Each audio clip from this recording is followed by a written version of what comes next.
This video tutorial is for Math 8, and we are now on week number 3.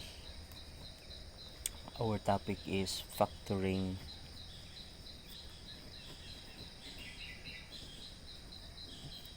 perfect square trinomials. Perfect square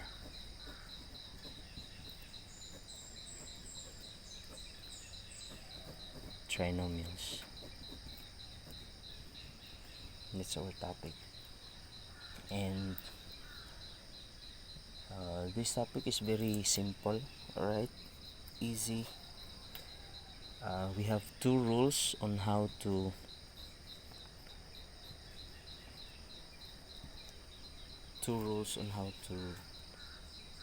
factor perfect square trinomials.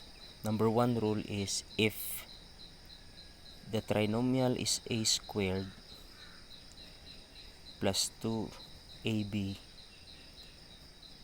plus b squared, the answer for that is a plus b squared. And rule number 2, a squared minus 2ab plus b squared, the answer is a minus b squared. So that's the rule. And this time, how do we know that it's a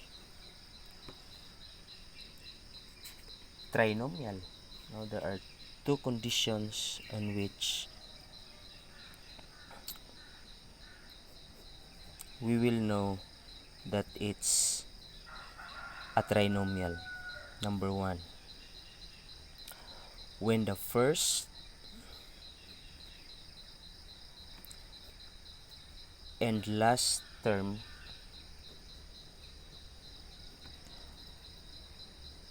are perfect squared.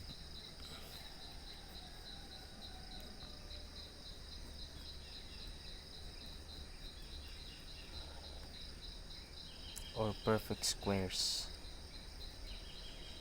and both are positive. That's number one condition.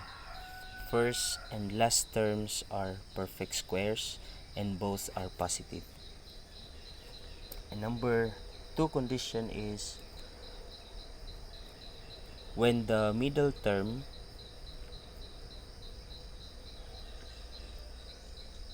is twice the product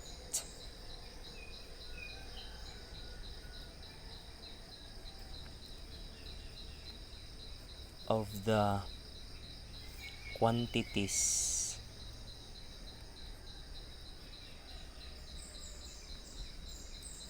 that were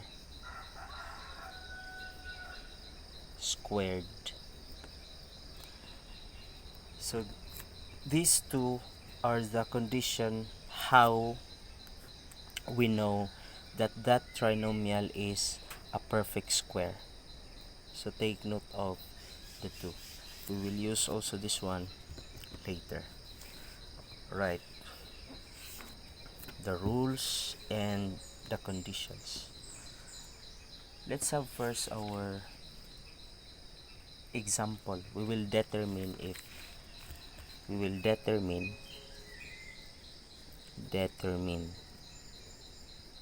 this trinomial is perfect or not. Oh no. Alright, tama. If it is it perfect or not? Perfect or not perfect. So let's have using the conditions we will not yet factor anything. Let's try this. Let's try x squared minus 6x plus 9. Is it a perfect trinomial or not? A perfect trinomial or not? So let's see. First term and last term, are they perfect square? The answer is yes, perfect square. For x squared, the factor is x and x. You know that is perfect square because the factor is the same, x and x. Now, what about 9? It's a perfect square because the factor is 3 and 3. They're the same, 3 and 3. And what about the middle term? Alright, the middle term. Is the middle term um, twice the product of the two quantities that were squared? Is it twice x times 3? And the answer is yes. 2 times 3 times x is 6x. And we have here 6x. By the way, we will use negative 3, negative 3 because the operation right after the first term is subtraction. So we will use negative 3. Yan. Kaya ang answer dito is negative 6, where we also get the operation here. So it's a perfect square. Now let's try have another one. Let's try 4x to the fourth plus 36 x squared plus 81. The question now is it a perfect trinomial or not a perfect trinomial? So let's see. First term, is it a perfect square? Yes. The factor for this is 2x squared and 2x squared. If you multiply the two, you will get the answer, the first term. And what about the last term? Is it a perfect square? Yes. 9 times 9 is 81. And we use positive. Unlike here, we use negative because it's negative right after the first term. Here is positive, so we will use positive for the third term. And is the product of the two that were squared is equal to its twice. So is twice is the two numbers that we factored is equal to 2x squared to its twice, no? If we multiply it by 2, is it equal to the middle? So let's see. And twice multiplied by 2. 2 times 2 is 4 times 9 is 36. And x squared. So that's the middle term. We also got the middle term, so therefore it's a perfect square. Now let's have another example. Example number 3. Another example number 3. Let's say x to the 6th power plus 8 to the 3rd then plus 64. Is it a perfect square trinomial or not a perfect square trinomial? Let's see. What is the square of x to the 6? That's x cubed, right? X cubed. If we multiply this one, the answer is x to the 6 because we will just add the power. And what's the is 64 a perfect square? Yes, 8 times 8, right? 8 times 8 is 64. And is twice the product of the two squared were the middle term? Let's try. 8 10 times x cubed. So we have 16 x cubed. Is 16 x cubed equal to 8 x cubed? They're not. So therefore, it's not a perfect trinomial. Alright, because we didn't get the middle term. Instead of 8x cubed, we get 16x cubed. So this is not a perfect trinomial. And lastly, we have another example here. Last example, let's say x squared plus 10x minus 25. Right. So this one is a perfect square, x and x. While this one is 5 is equal to 25. But about the middle term is that is twice the product of these two is equal to the middle term. The answer is yes, it's equal to the middle term. But since one of the squared is negative here, this one, since it's a negative symbol or right after the middle term, so we will consider this one as not perfect square, not a perfect square, because as you try to look at the rules how, so it should be both are positive.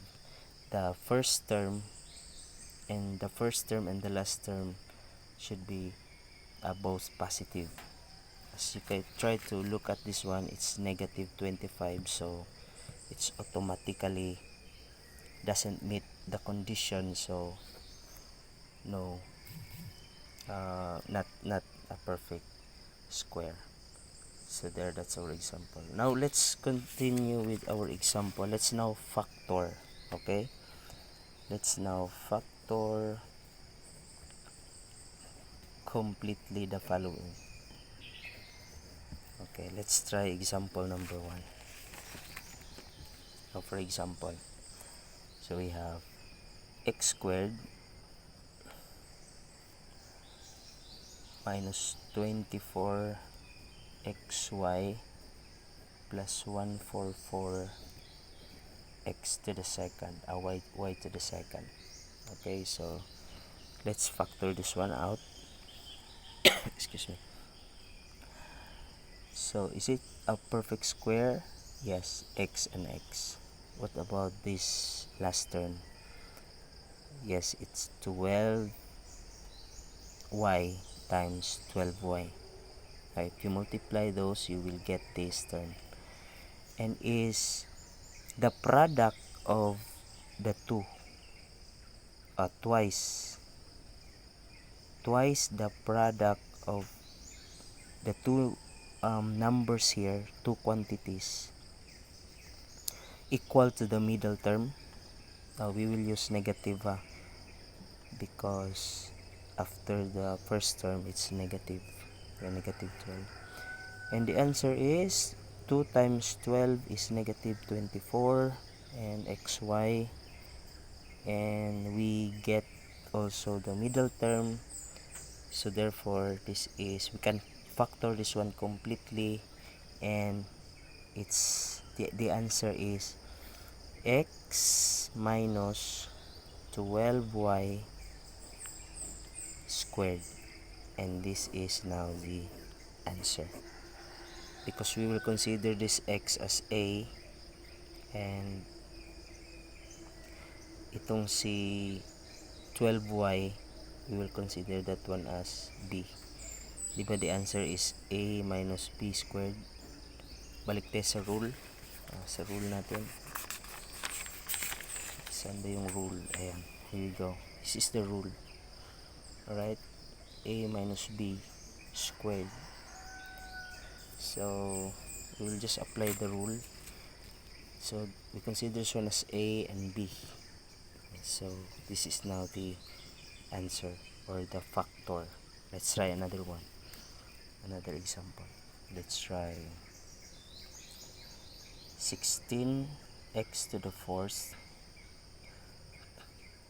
plus 49 y to the 6 plus 56 x squared y cubed. Now you try to take a look at the first term, middle, and the third. Now the last term here is, we are sure that it's not a perfect square, but the third is a perfect square and the first also. So we will just rearrange this one. Make sure both wing, the first and the last, are perfect square. So we rewrite this one now. 56 y cubed plus 49 y to the 6. So there. Is this a perfect square? Yes. So we have 4 times x. 4 times x. What about this? Is this a perfect square? Yes. 7 y cubed times 7 y cubed. Alright. Is twice of their product is the middle term?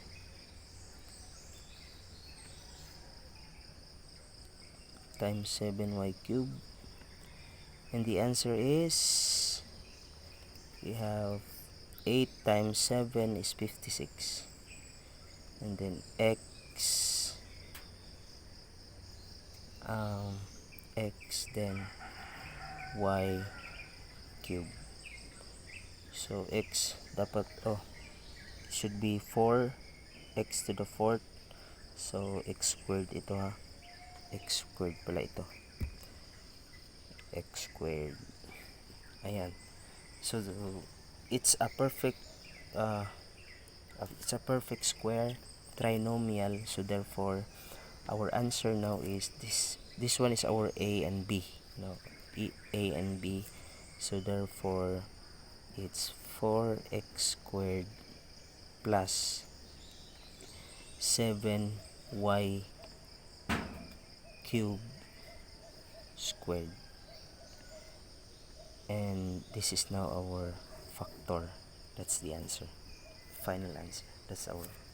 So this one is, the whole thing here is our a, and this one is our b. Balik tayo sa rule, di ba? A and b. But we try to make sure that this one is a perfect square and a perfect square, and that twice of a and b is the middle term. And so this is our answer now. Alright, just like this one. This is now our answer. This is a and this is b. Alright, another example. Example number 3 for factoring completely. So let's try to answer 36 x to the 10th power y to the 18th power minus 8 x5 9 to the 9th power y to the 9th, then z plus 4 over 9 z squared. Alright, so make sure the first term and the third term are perfect square, and this is perfect square, right? So it's 6 x to the 5th and y to the ninth power times itself. And this one is 2 over 3. So we will use negative because right after the first term, it's a minus operation. So negative z times negative 2, 3 z. So both first term and last term are perfect square, right? Perfect square. Now the question now is this twice the product of these two quantities equal to the middle term? Let's see. Is 2 times 6x to the fifth y to the ninth times negative 2 over 3 z equal to this middle term? Alright, let's see. 2 times 6 it's 12 times 2 24 divided by 3, so it's 8, so negative 8 because it's negative right here. Then x to the fifth, y to the ninth, and then z. We get the middle term, so therefore this is a perfect square trinomial. So this one is our A, and this one is our B. Okay, so therefore the answer is 6x to the fifth y to the ninth minus 2 over 3z, and we squared, and this is now the factor of that perfect square trinomial. So let's have our last example. Okay, let's try this. 2x cubed plus 28x squared plus 98x. Now, is this a perfect square trinomial, the first term? No. Alright? Is this a perfect square trinomial? No. But as you can see, there are common. So we will first factor this one using monomial. So let's try to get the common. What's the common of the three terms here? Excuse. The common are 2x. Right? The common are 2x. So we will remove or get rid of 2x to all of the terms. So this one, remove natin 2x. What is left? Or divide 2x. What is left? X squared. Alright? For the first term. For the second term, divide 2x. It's 14. What? 14x. This one, divide 2x. It's 49. Alright, so we will just simply divide all of the terms by 2x, and this is now the answer. Now, we will work on this one. Is this a perfect square trinomial? I bet, because this is a perfect square. X and x. 49 also is a perfect square. 7 and 7. And so, is twice their product is the middle term? And the answer is yes. 2 times 7 is 14x. So we get the middle term. And so therefore, the factor now for this one alone in the parentheses is, this is A, so, and plus the B, which is 7, then squared it. But we factor it first kanina, monomial, we have 2x. So the final answer is 2x times x plus 7 squared. And this is now our final answer. So that's our topic for today on Mathematics week number 3, factoring perfect square trinomial. And here are the rules and the conditions if how to spot the perfect square trinomial. God bless.